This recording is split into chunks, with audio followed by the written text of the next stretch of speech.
Kabulkan ya Rabbi. Kalau Ibu Lela masih tetap saja memaksa saya, kita ambil jalan tengah, Ibu. Saya akan menceritakan isi surat wasiat yang ditulis oleh Pak Andika, tapi tanpa membuka surat wasiat tersebut. Begini ceritanya.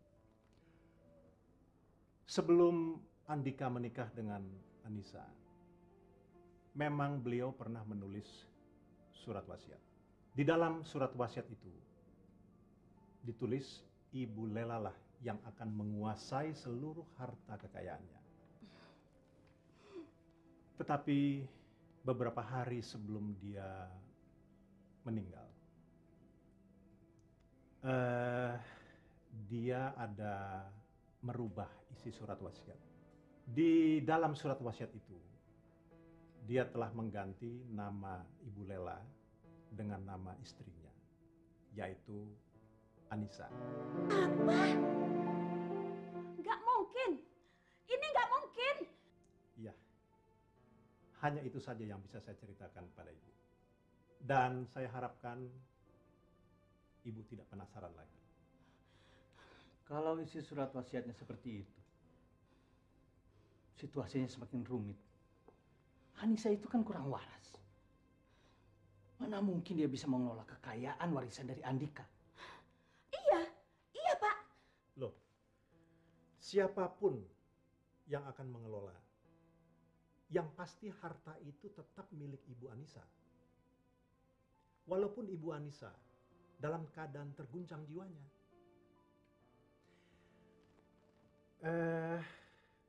Saya rasa ini ada satu keuntungan untuk Ibu dan Sarah. Karena Ibu Lela dan Sarah dapat menguasai harta kekayaan ini untuk sementara waktu.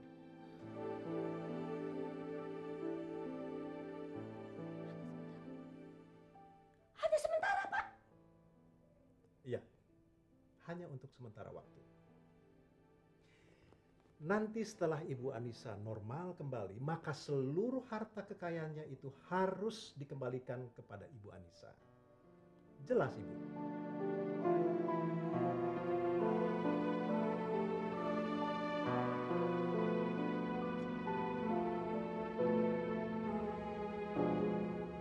Ngapain tuh dia di sana? Dia memang sangat beruntung. Baru 1 minggu menikah, sudah mendapatkan harta segitu banyak. Sedangkan kami bertahun-tahun mendampingi Andika, tidak mendapatkan apa-apa. Coba, Sarah mungkin gak jadi menikah. Kalau calon mertuanya tahu dia nggak punya apa-apa, sedangkan dia tinggal di rumah mewah seperti ini. Kenapa tante nggak pasang pengumuman saja? Kalau dia itu sakit jiwa. Kalau perlu masukkan rumah sakit, biar semua orang tahu dia itu sakit. Kalau perlu, kita habisi dia pelan-pelan.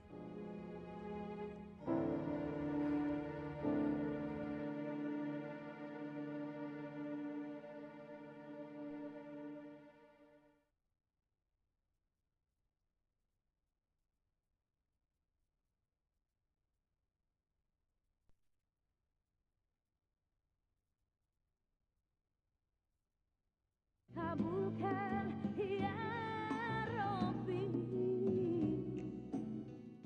Aku tak biasa bila kau tak ada di sampingku. Aku tak biasa bila kau tidak bersama denganku. Aku tak biasa. Biasa kau copot kempot. Dasar. Untung jantungku ini bikin Indonesia asli, sri loh. Kalau tidak, wah, bet. Kuat bantingan, tahu nggak? Kena moneter, libas lewat.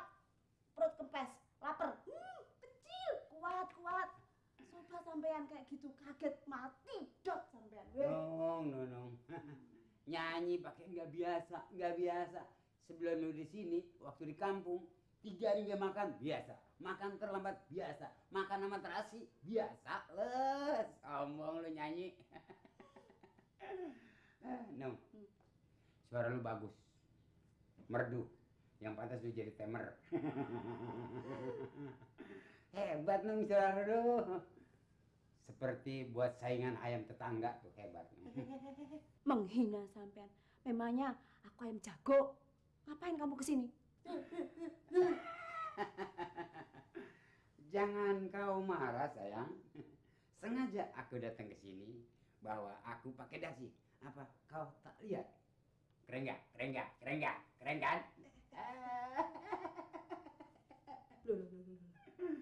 Ini kan dasinya Dan Andri toh. Kamu ngambil dari jemuran ya? Ya. Jemuran, dasi dan Andri itu nggak jadi masalah. Yang aku tanya keren kan? Keren, keren. Keren sih keren.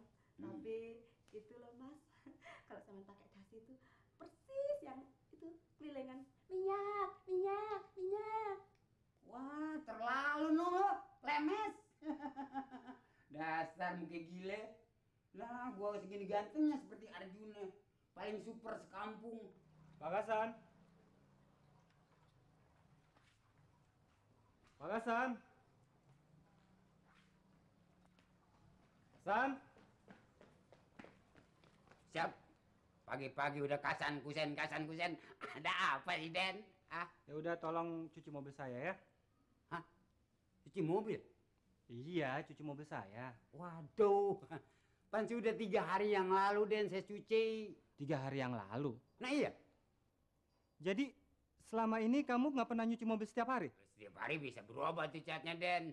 Seminggu sekali biasanya ke Den. Ah, jorok kamu. Yang setiap hari cuma saya, ya pakai kemoceng aja beres kan. Ya sudah, nanti siang saya mau pergi sama Non Sarah. Oh, itu alasannya. Kenapa? Pergi sama Non Sarah pacar Aden. Ya iya dong, habis siapa pacar kamu? Iya, kalau itu saya bilang pacar Aden, pacarku. Duh, kamu ini bawel ya. Jelek, cerewet lagi. Udah cuci sana, cepat. Yang bersih ya. Oke, Den. Iya, saya mengerti. Bagaimana kabar putrimu? Ya, mereka pasangan yang sangat cocok. Kamu tahu Andri kan? Oh, dia pasti setuju. Iya. Saya juga setuju. Setuju aja. Kapan kira-kira kita pertemukan mereka? Oh, oke. Nanti akan saya kasih kabar. Oke? Oke. Oke, makasih.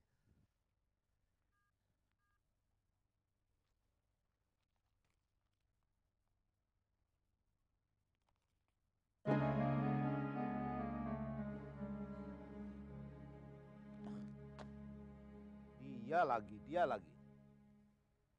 Kayak nggak ada berita lain. Andre!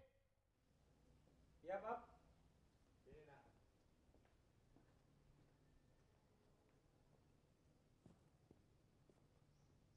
Ada apa, Pak?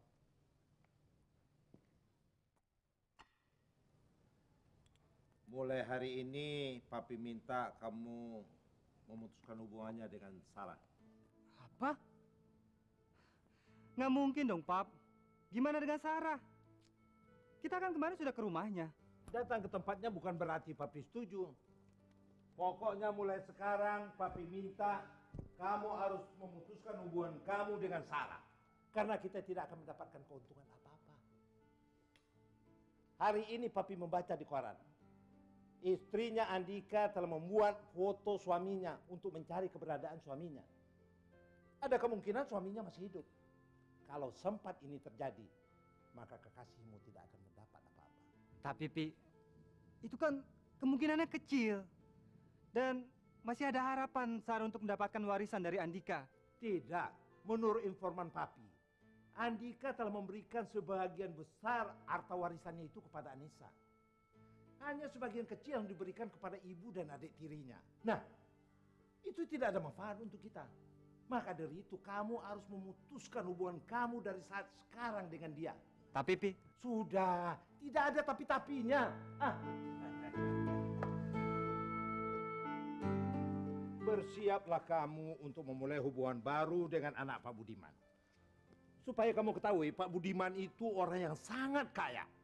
Dan hanya mempunyai seorang anak tunggal yang akan mewarisi seluruh harta kekayaannya. Dan dia itu akan menjadi istrimu.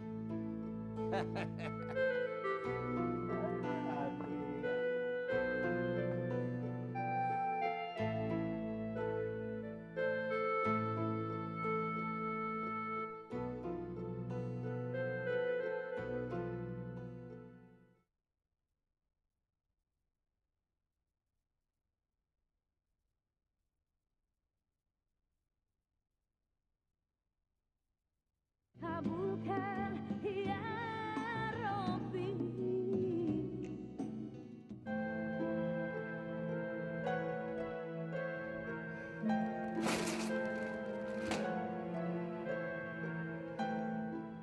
Sudah puas dia mempermalukan keluarga di sini. Sudah waktunya kita memikirkan usul Afdar untuk menjebloskan dia ke rumah sakit jiwa.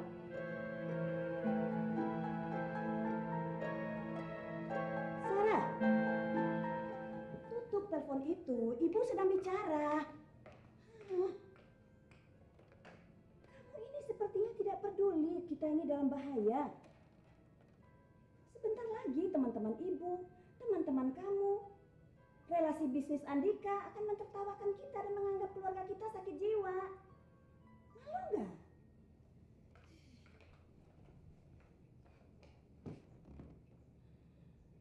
Ibu mau telepon dokter Anton dan menyuruh dia memasukkan Andisa ke rumah sakit jiwa.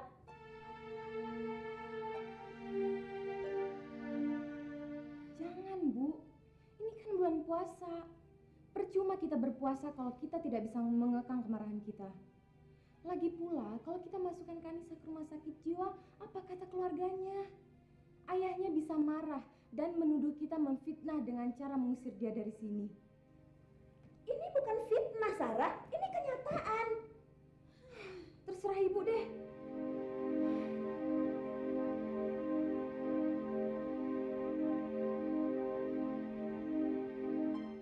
Menurut Letnan Diki, laki-laki itu sudah meninggal dunia, Pak. Saya sudah coba bongkar arsip tentang berita kecelakaan yang menimpa pengusaha yang bernama Andika itu. Dan ternyata benar. Pak, ini akan jadi berita menarik, Pak. Percaya, Pak, sama saya, Pak.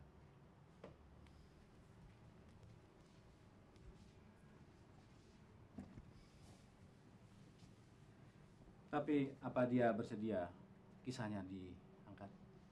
Pasti mau, Pak. Karena dia membutuhkan publikasi untuk mencari suaminya itu. Dan kita akan dapat menarik perhatian kaum wanita yang akhir-akhir ini disepelekan. Baiklah. Suruh Dewi dan Hans untuk interview perempuan itu. Kalau begitu saya aja, Pak. Tanya-tanya orang, apa susahnya, Pak? Baiklah.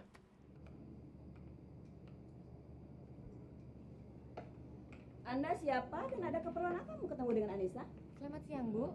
Saya Dewi dan ini rekan saya Dedi. Oh, wartawan toh. Kenalkan saya ibunya Anissa. Aduh, silakan duduk, ayo. Ada yang bisa saya bantu? Soalnya Anissa lagi sakit, dia nggak bisa bangun. Kasihan deh. Begini, Bu. Ibu Anissa pernah datang memasang iklan di koran kami untuk mencari suaminya. Padahal setahu kami suaminya apa sudah meninggal. Begitulah. Benar, anak saya Andika sudah meninggal. Jadi Anda nggak perlu cari tahu tentang kisahnya. Saya keberatan deh dengan wawancara ini. Kalau Ibu keberatan, berarti Ibu punya maksud-maksud tertentu. Dan saya bisa kembangkan ini di koran saya. Bukan begitu maksud saya. Jangan sekarang. Wah, nggak bisa, Bu. Waktu kami cuma hari ini. Karena besok kami harus mewawancarai semua menteri kabinet reformasi. Oh, begitu. Assalamualaikum. Waalaikumsalam, ini Nisa. Aduh, ibu khawatir deh. Kamu kok udah bisa bangun? Kata dokter kamu kan harus istirahat. Ini ada wartawan mau wawancarai kamu.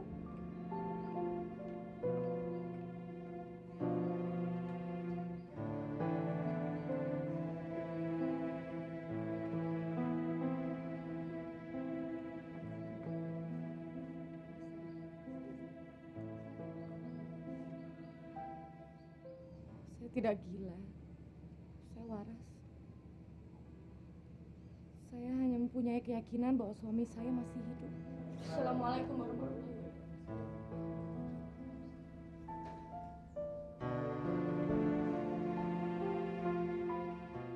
Saya selaku istri dari Mas Andika mengucapkan terima kasih banyak atas perhatian, simpati, dan kedatangan Bapak Ibu semuanya.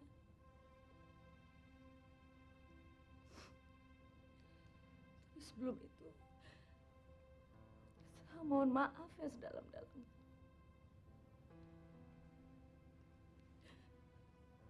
Karena saya sudah mengambil keputusan untuk tidak mengikuti upacara pemakaman ini.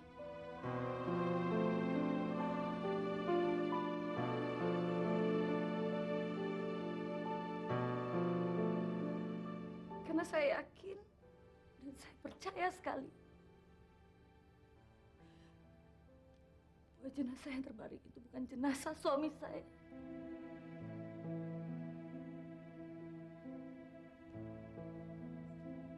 Tapi jenazah orang lain.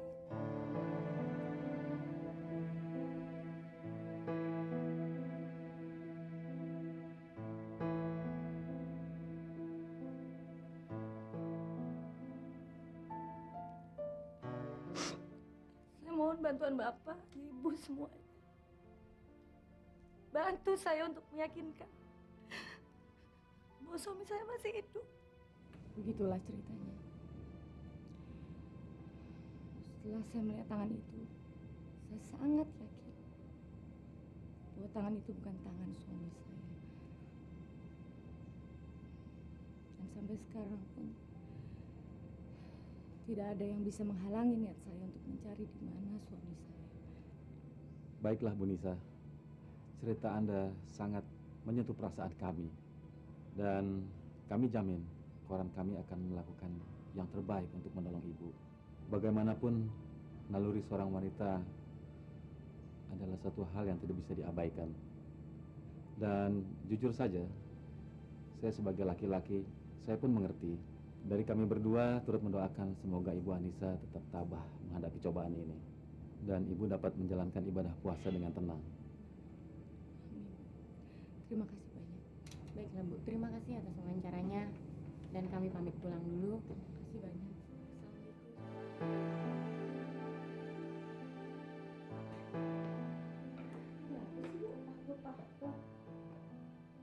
Itu Kak Nisa kamu. Wartawan tuh dibohongin aja sama dia.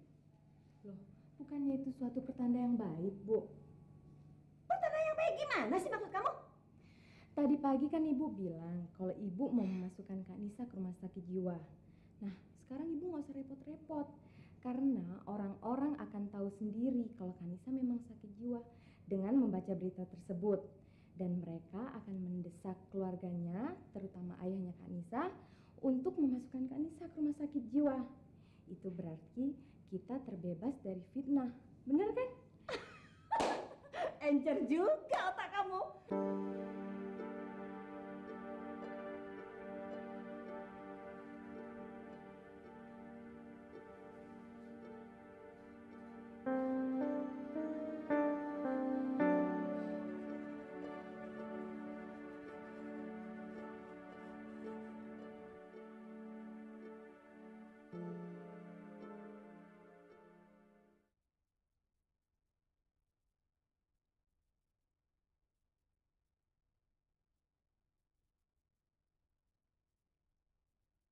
Kabulkan ya Rabbi.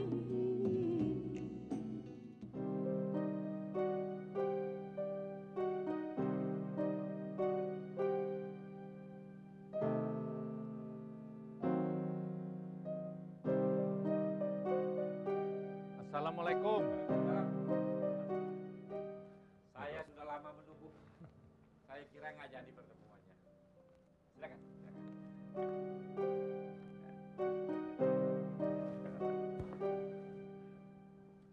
Kok Pak Hasan lesu aja? Oh.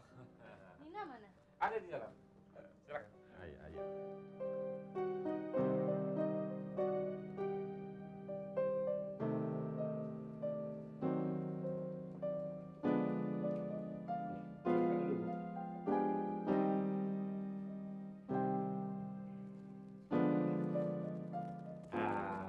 kabar Bu? Baik-baik saja. Ini daftar tamu-tamu yang akan saya undang, termasuk di situ pembayaran gedung dan juga pembayaran catering dan lain-lainnya. Sebentar Bu, sebelum rapat ini kita mulai, saya ingin membicarakan sesuatu yang berkaitan dengan masalah dana. Dengan berat hati,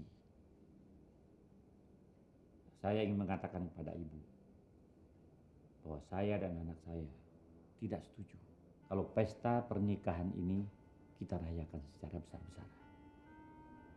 Bukan kami tidak menghargai Ibu sebagai calon besan kami, tapi kondisi keuangan kami sedang sulit. Masa Pak Hasan membuat pesta anak kita perhitungan? Masalah dana kita bisa bagi dua. Tapi kita Justru itu Bu, sebelum Ibu melangkah terlalu jauh untuk mempersiapkan pesta pernikahan anak kita, secara jujur saya ingin mengatakan kepada Ibu bahwa saya tidak punya dana apa-apa Bu.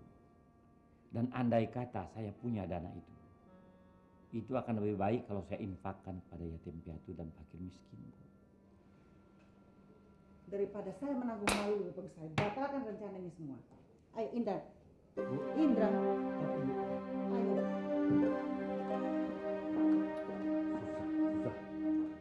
San, sebetulnya kau kasih tahu dulu aku. Kalau begini kan runyam jadinya. Saya merasa bersyukur bahwa semua ini terjadi. Setidak-tidaknya saya sudah mengetahui watak calon besan saya sebelum terjadi pernikahan. Saya berterima kasih kepada Kang Utai yang sudah bersusah payah mencarikan calon pasangan untuk anak saya, walaupun belum jodoh.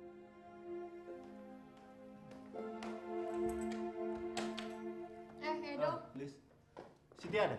Cynthianya barusan pergi tuh, ya ampun. Kamu gak ketemu? Enggak. Tadi dia nunggu kamu, tapi agak lama kayaknya, jadi dia pergi sendiri deh. Emang sih, saya udah janji sama dia untuk pergi. Tapi perjalanan macet. Mau kemana sih? Kok kayaknya penting banget. Mau ke rumah Roni. Oh, pantesan dia gak mau nunggu lama. Masuk dulu. Nggak usah deh. Saya nyusul aja langsung. Oh ya, udah berapa lama dia pergi? Baru sekitar 15 menitan mungkin. Ya udah, saya langsung berangkat aja. Ya. Deh. Assalamualaikum. Waalaikumsalam. Hati-hati ya. Ya.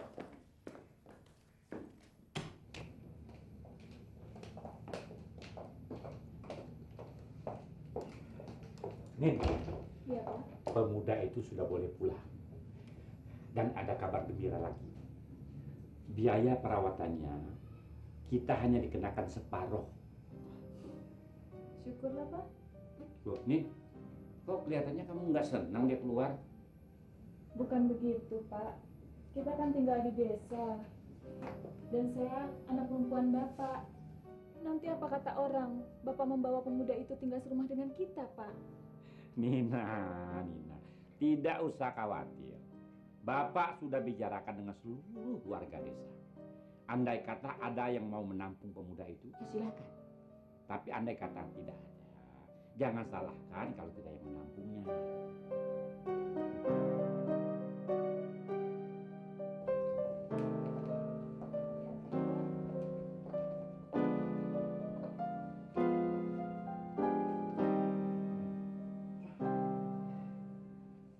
Kamu istirahat dulu di sini, biar Nina yang akan mempersiapkan kamar.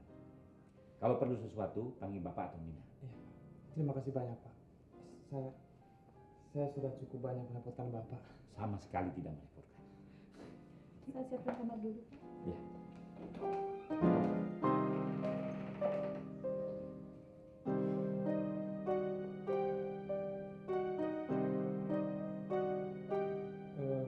Nina. Ada apa Mas? Saya bersyukur telah ditolong oleh orang-orang yang berhati mulia. Kalau saja waktu itu saya sadar dan mempunyai kekuatan untuk bangkit, saya akan melakukannya. Sehingga tidak membebani kalian. Sudahlah Mas. Mas jangan berpikiran macam-macam. Lebih baik Mas istirahat aja dulu. Sejak di rumah sakit, kita sudah menganggap Mas sebagai keluarga kita sendiri. Apalagi Mas saya sudah anggap sebagai abang saya sendiri. Benar. Mulai sekarang kamu adalah abangnya Nina. Karena Nina tidak punya abang. Dan dia selalu mengeluh dan merasa iri kepada teman-temannya yang punya saudara laki-laki. Saya bersedia, Pak. Saya akan menjaga dan melindungi Nina. Bagus. Untuk memudahkan memanggil kamu, Bapak kasih kamu nama Arjuna. Nama itu sudah Bapak persiapkan sejak dulu kalau Bapak mempunyai anak laki-laki. Arjuna adalah seorang ksatria yang berani dan jujur. Nama yang bagus, Pak. Dan saya senang sekali. Pak, kamarnya sudah siap. Oh ya, Arjuna, istirahat di dalam ya. Ya.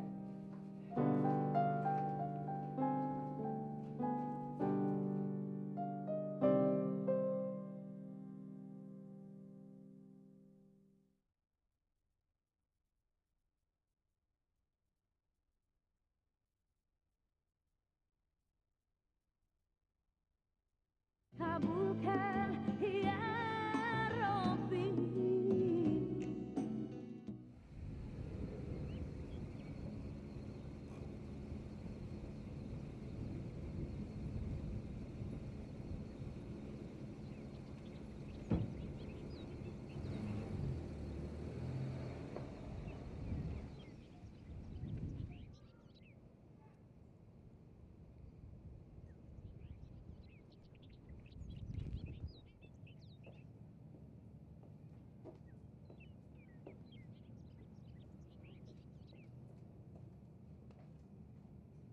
Ron? Roni? Ron? Roni? Roni? Masih ingat sama saya? Cynthia? Kamu? Saya cari kamu lama sekali, Ron. Berbulan-bulan saya cari kamu, tapi kamu nggak pernah kasih kabar. Cynthia? Kamu kabur. Cynthia? Saya berhasil nemuin kamu, tapi kamu pergi. Kamu sangat tinggalin saya. Kenapa, Ron? Apa salah saya, Ron? Cynthia? Cynthia? Saya Tahu, mungkin kamu malu sama saya karena pekerjaan kamu belum berhasil. Tapi saya nggak peduli. Saya tetap cinta kamu. Saya tetap cinta kamu. Cynthia, dengar. Saya mau bicara sama kamu. Tapi bukan di sini tempatnya. Kenapa, Ron? Sini. Nanti saya akan jelaskan sama kamu. Ayo kita pergi.